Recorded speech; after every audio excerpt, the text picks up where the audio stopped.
உன்னோடுதான் என் ஜீவன் ஒன்றாக்கினான் நம் தேவன். நீதானம்மா என் தாரம் மாறாதம்மா என் நாடும் இந்த நேசம் பாசம் நாடும் வாழ்க. என்ன என் சிட்டுக்குருவி இன்னைக்கு ரொம்ப அழகாவே கிளம்பியிருக்கு. உங்க சிட்டுக்குருவி ஃப்ரெண்டோட வளகாப்புக்கு போகுது. நீ உன் ஃப்ரெண்டு வளகாப்புக்கு போற, எப்ப உன் வளகாப்புக்கு எல்லாத்தையும் கூப்பிடுறது? ஆசையை பாரு, அதுக்கெல்லாம் இன்னும் நாள் இருக்கு, அப்போ கூப்பிட்டுக்கிடலாம் சரியா? இன்னும் எனக்கு காலேஜே முடியல, அதுக்குள்ள வளகாப்பு வைக்கணுமாமே. எக்ஸாம் தான் இன்னும் 2 மாசத்துல முடிஞ்சிருமே. எக்ஸாம் முடியட்டும், பொறுமையா எல்லாம் பார்த்துக்கிடலாம் சரியா? இப்போ வேலைக்கு கிளம்ப வேண்டிய வேலையை மட்டும் பாருங்க.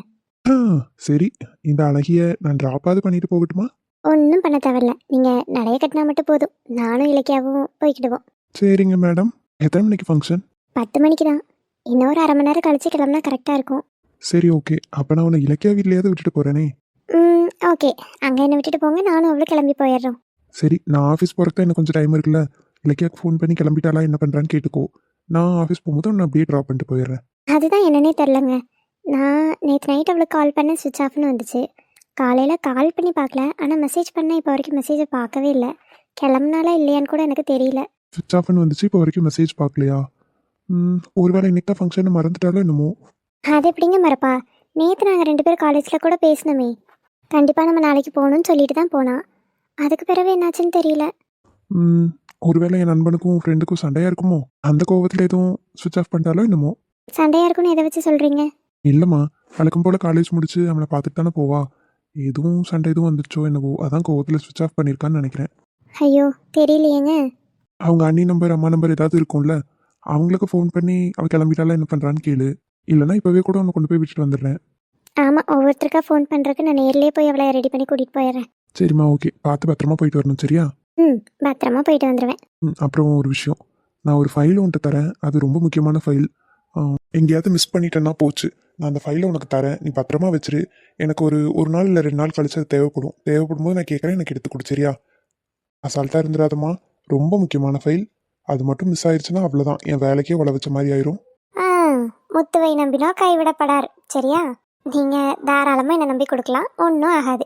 சரி இருமா, அதை கொடுக்குறேன், அதை எடுத்து எங்கேயாவது சேஃபாக வச்சுட்டு வா, நான் உனக்கு கொண்டு போய் இலக்கியா வீட்டில் விட்டுட்டு கிளம்புறேன். சரி. இந்தம்மா ஃபைல் பிடி. கொடுங்க, கொண்டு போய் பத்திரமா வச்சுட்டு வந்துடுறேன், ஒரு 5 நிமிஷம். சரி, அப்போ நான் பைக் எடுத்துட்டு வெளியே நிற்கிட்டா, நீ வரியா? சரிங்க. ஓ, ரொம்ப முக்கியமான ஃபைலா? இது தொலைஞ்சிருச்சுன்னா வேலைக்கு உள்ள வச்ச மாதிரி ஆயிருமா? அந்த அளவுக்கு முக்கியமான ஃபைலா? அவ எப்படி அதை பத்திரமா வைக்கிறான்னு நானும் பார்க்குறேன். இதை வச்சு உங்களுக்குள்ள பிரச்சனை ஏற்படுத்துறேன்.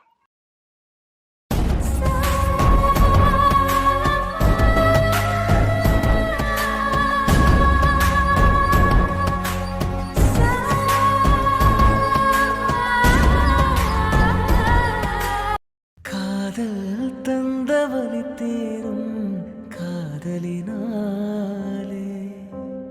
கண்ணீரோடு முத்தங்கள் கலந்ததினாலே காயம் படும் வேலை காதல் மறந்தாகும். காதல் வடி மீது உயிரும் புதிதாகும். என்னென்ன எடுக்கணுமோ எல்லாம் எடுத்துட்டு இல்லைம்மா? எல்லாம் எடுத்துட்டேங்க. எதுக்கும் ஒரு தடவை செக் பண்ணிக்கோ, எது மிஸ் பண்ணியிருக்க போற. எல்லாம் செக் பண்ணிட்டேன், எல்லாம் எடுத்துட்டேன், கிளம்புறது மட்டும்தான் பாக்கி. சரி வா. அட, அண்ணன் எங்க இந்த நேரத்துல? வாங்கண்ணா. மாறா வாழ, என்ன காலையிலேயே வந்திருக்கா? மாப்பிள்ள எங்கேயும் கிளம்பிட்டு இருக்கியா? இது என்னல கேள்வி? காலங்காத்தால எங்க போவேன்? ஆஃபீஸ்க்கு தான் போவேன். நீ எங்க வயலுக்கு புரியோ? இல்ல உன்கிட்ட கொஞ்சம் பேசணும். என்ன இது, அண்ணன் முகமே ஒரே வாட்டமா இருக்கு. என்னல மாப்பிள்ள சொல்லு, ஏன் முகம்லாம் ஒரு மாதிரி வாடி போயிருக்கு? என்னாச்சுல? சரி வா, உள்ள வா, எதுவாக இருந்தாலும் உட்காந்து பேசுவோம் வா. சரில. என்னாச்சு மாப்பிள்ள, பார்க்கவே சோகமா தெரியுது, உன் முகமே சரியில்லை, என்னதான் பிரச்சனை சொல்லல? எதுவா இருந்தாலும் சொல்லுங்க, நான் பாத்துக்கலாம். என்னாச்சுன்னா? நேத்து சாயங்காலம் நானும் இலக்கியாவும் பார்த்து பேசிக்கிட்டு இருக்கும்போது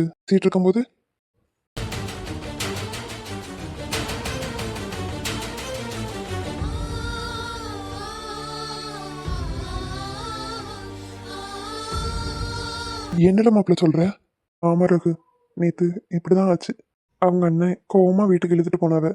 பிறகு என்னாச்சுன்னே தெரியல. ஃபோன் பண்ணால் எடுக்க மாட்டேங்கிறா. கொஞ்ச நேரம் பிறகு ஃபோனும் ஸ்விட்ச் ஆஃப் ஆகிட்டு இப்போ வரைக்கும் ஃபோன் ஆனும் ஆகலை.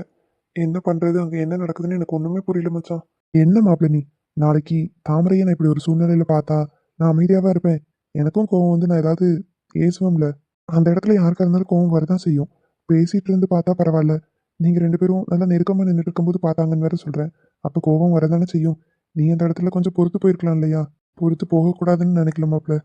அவரு அரைஞ்சிருவேன் அது இதுன்னு அவளை ஏசினோன்னு எனக்கு மனசு கேட்க மாட்டேன்ருச்சு. மனசுக்கே ரொம்ப கஷ்டமாக போயிட்டு என்ன செய்யன்னு எனக்கு ஒன்றும் புரியல. அவளை இப்படி சொல்கிறாங்களேங்கிற கோவத்தில் தான் நான் பேசிட்டேன். சரி, நீ எதுவும் வருத்தப்படாத மாப்பிள்ள. எதுவாக இருந்தாலும் பார்த்துக்கலாம், சரியா? நீ தைரியமா இரு. ம். ஆமாண்ணா, நீங்கள் எதுவும் கவலைப்படாதீங்க. இன்னைக்கு எங்கள் ஃப்ரெண்டு ஒரு பிள்ளைக்கு வளகாப்பு. நானும் அவளும் போகிறதா தான் பேசி வச்சுருந்தோம். நானும் நேற்று ராத்திரி கூப்பிட்டேன், அவள் எடுக்கலை. இன்னைக்கு காலையிலேருந்து நான் கூப்பிடலை, மெசேஜ் மட்டும் பண்ணி பார்த்தேன். ஒரு ரிப்ளையும் காணோம், அவள் பார்க்கவும் இல்லை. இப்போ நான் அவள் வீட்டுக்கு போகிறதுக்கு தான் கிளம்பிட்டு இருந்தேன். அதுக்குள்ளே தான் நீங்கள் வந்துட்டீங்க. நீங்கள் 2 நிமிஷம் லேட்டாக வந்திருந்தாலும் நான் அங்கே தான் போயிருப்பேன். நீங்கள் ஒன்றும் கவலைப்படாதீங்க.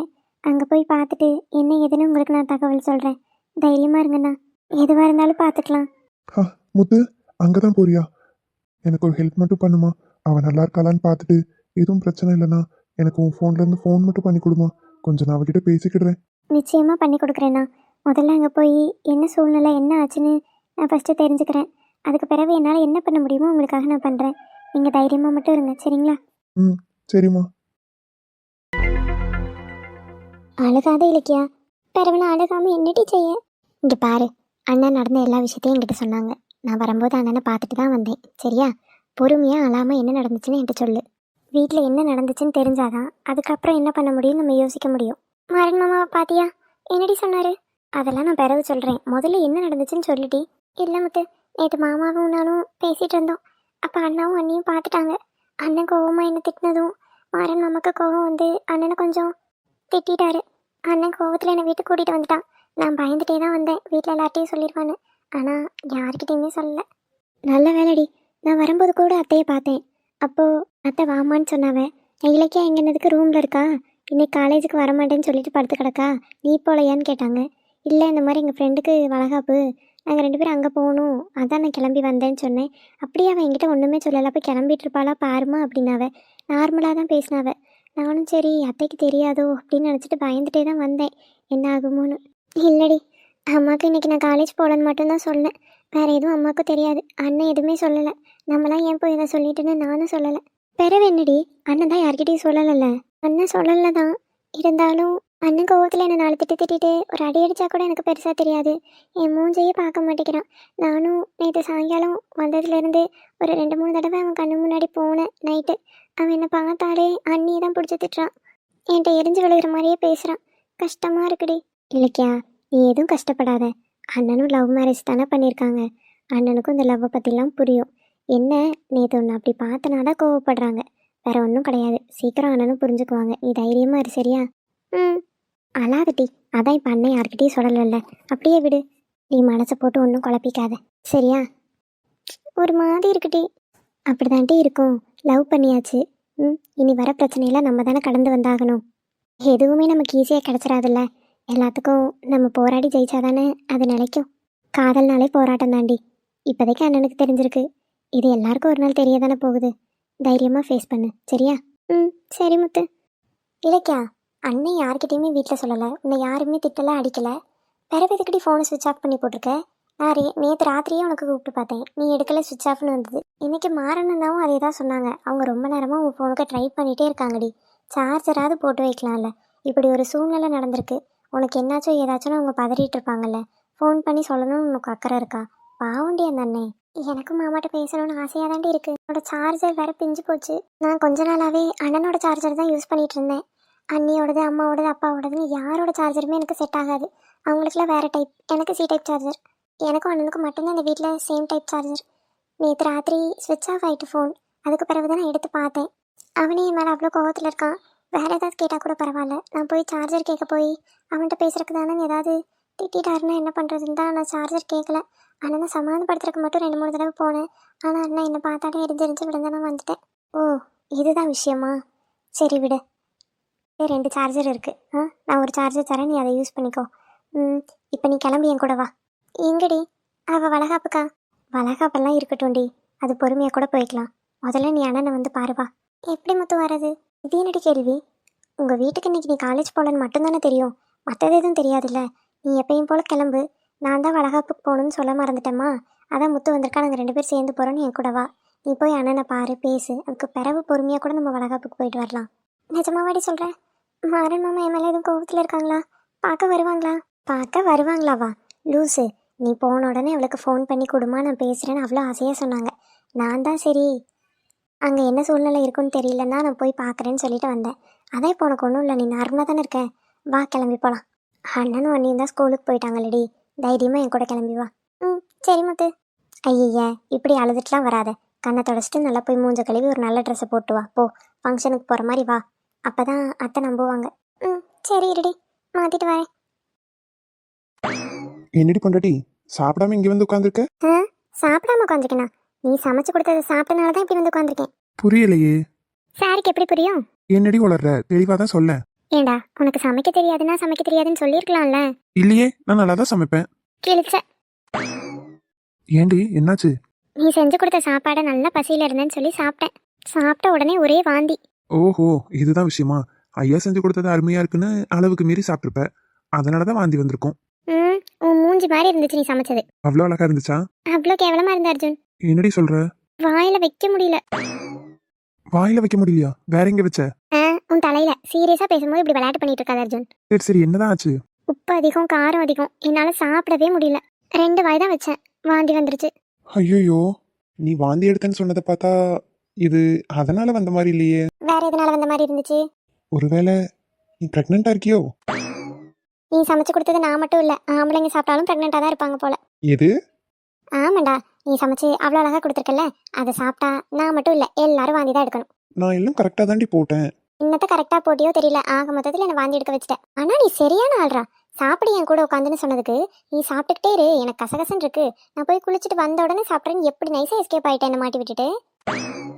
நானும் நீ கொடுத்த பில்டப் எல்லாம் பார்த்து இவன் ஆஹா ஓகோன்னு சொல்ற அளவுக்கு சூப்பரா சமைப்பான்னு நானும் நீ வர வரைக்கும் வெயிட் பண்ணாம சாப்பிட்டுட்டேன். ஏய், சத்தியமா உன்னை இந்த வலையில மாட்ட வைக்கணும்னு தான் நினைக்கல.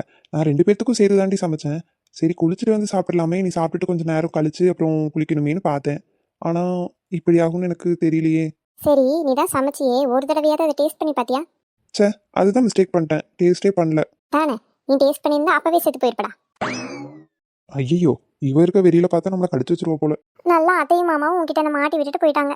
அவங்க வேற ஊர்ல இருந்து வரதுக்கு 3 நாள் ஆகும்னு சொல்லிட்டாங்க. ஐயோ, வள்ளியக்காக்கும் உடம்பு சரியில்லை, உனக்கும் சமைக்க தெரியல, எனக்கும் சமைக்க தெரியாது. இந்த 3 days நம்ம என்னதான் பண்ண போறோம்?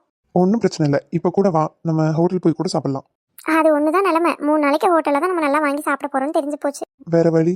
அவங்க புருஷனுக்கு எவ்வளோ விதவிதமாக சமைச்சு தராங்க தெரியுமா? இன்ஸ்டாகிராமை திறந்து பார்த்தாலே முட்டை கோழி பிடிக்கவா, முறைப்படி சமைக்கவான்னு பாட்டு போட்டு விதவிதமாக தட்டை கொண்டு வந்து ஹஸ்பண்ட்ஸ் கிட்ட நீட்டுறாங்க. ஆனா நீ தான் இருக்கியே, உனக்கு கோழியை பிடிக்கவும் தெரியாது, முறைப்படி சமைக்கவும் தெரியாது, நல்லா வாய் பேச மட்டும் கத்துருக்க. உனக்கு மட்டும் என்ன எல்லாம் தெரியுதா? நீயும் மோசமா தானே சமைச்சு கொடுத்துருக்க. குக்கிங்னா பொண்ணுங்க தான் பண்ணணும், இல்ல பையன் தான் பண்ணணும்னு எந்த ரூல்ஸும் கிடையாது. அது ஒரு ஹியூமனோட பேசிக் நீட். எல்லாருக்கும் வயிறு இருக்கு, எல்லாருக்கும் பசிக்கும், எல்லாரும் சாப்பிடணும். எனக்கு சமைக்க தெரியல நீ சொல்ற. நீயும் சின்ன வயசுல இருந்து இப்போ வரைக்கும் சாப்பிட்டுட்டு தானே இருக்க. சமைச்சு நம்ம வீட்டுல தராங்களே, அதை எப்படிதான் சமைக்கிறாங்கன்னு கத்துக்கலான்னு உனக்கும் ஆர்வம் வந்தது இல்லைல்ல, அப்புறம் என்ன சொல்றேன்? அதுவும் சரிதான், நீயும் கத்துக்காம விட்டுட்ட, நானும் கத்துக்காம விட்டுட்டேன். சரி விடு, 2 பேரும் சேர்ந்து சீக்கிரமா கத்துக்கலாம். ஓகே. சரி சரி, கிளம்பு, நம்ம போய் ஹோட்டல்ல சாப்பிட்டு வரலாம். வேண்டாம் அர்ஜுன், நைட்டு கூட்டிட்டு போறியா? வேண்டாமா? ஏன்? இல்ல அர்ஜுன், இப்பதான் வாமிட் பண்ணேன், உடம்பே ஒரு மாதிரி டயர்டா ஃபீல் ஆகுது. இப்போ நான் ஹோட்டல் போனாலும் என்னால் வயிறு ஃபுல்லாக சாப்பிட முடியாது. அதனால நான் லைட்டாக ஏதாவது ஜூஸ் மாதிரி போட்டு குடிச்சிட்டு கொஞ்ச நேரம் ரெஸ்ட் எடுக்கிறேன். ஜூஸ் குடிச்சிட்டு ரெஸ்ட் எடுக்க போறியா? கொஞ்ச நேரத்துக்கு வயிறு ஃபில்லிங்கா இருக்கும், அப்புறம் பசிக்கும்ல. இல்லை அர்ஜுன், ஏதாவது ஸ்நாக்ஸ் ஐட்டம் அந்த மாதிரி சாப்பிட்டு அட்ஜஸ்ட் பண்ணிக்கிறேன். ஈவினிங் கூட்டிகிட்டு போனால் போதும். சரி ஓகே. சரி, நீ இப்போ ஓகே தானே?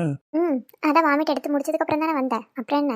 நீ வாமிட் பண்றேன்னு தெரிஞ்சா நான் வராமையாடி இருந்திருப்பேன். நான் குளிச்சிட்டு இருந்தா எனக்கு தெரியல, நீ சொல்லி தான் எனக்கு தெரியுது. சரி விடு. நீ வாமிட் பண்ண ஒரு மாதிரி இருக்கு, ஜூஸ் குடிச்சுக்கிறேன், வேற ஏதாவது ஸ்நாக்ஸ் சாப்பிட்டுக்கிறேங்கிற. ஆனா நான் என்ன சாப்பிட்றது? நீ தான் சமைச்சு வச்சிருக்கியே, அதை போய் நல்லா கொட்டிக்கோ. கண்ணு முன்னாடி உன்னை இப்படி பார்த்துட்டு அந்த விஷ பரீட்சைக்கு இறங்க நான் தயாரா இல்லை. சரி ஓகே, நான் ஹோட்டல் போய் சாப்பிட்றேன். எது, இப்பவே ஹோட்டல் போய் சாப்பிட்றியா? ஆமா, சாப்பிடுவேன். நீ கட்டின பொண்டாட்டி இங்கே பசியும் பட்னியுமா இருக்கா, ஆனா நீ போய் சாப்பிடுவியா? எள்ளு தான் என்னைக்கு காயுது, எலி புழுக்க ஏன் சேர்ந்து காயணும்? நீ வாமிட் பண்ண, அதனால ஜூஸ் ஸ்நாக்ஸ்ன்னு சாப்பிட்டுட்டு நைட்டு சாப்பிட்லாங்க. நான் எதுவுமே பண்ணலையே, பசி வயிற்று கிள்ளுது. உனக்கும் என்ன சொல்லு, ஏதாவது வாங்கிட்டு வரேன். ஓஹோ, சரி சரி சார் போய் சாப்பிடுங்க. ஒன்று பண்ணலாம். உனக்கு என்ன வேணும்னு சொல்லு. நீ இப்போ ஜூஸ் குடிச்சிட்டு ரெஸ்ட் எடு. நீ என்ன வேணும்னு சொல்லு, நான் உனக்கு அப்போ ஆர்டர் போட்டு விட்றேன், சாப்பிடு. அப்புறமா நைட்டு நம்ம ரெஸ்டாரண்ட் போய் சாப்பிடலாம். ம் ஓகே ஓகே.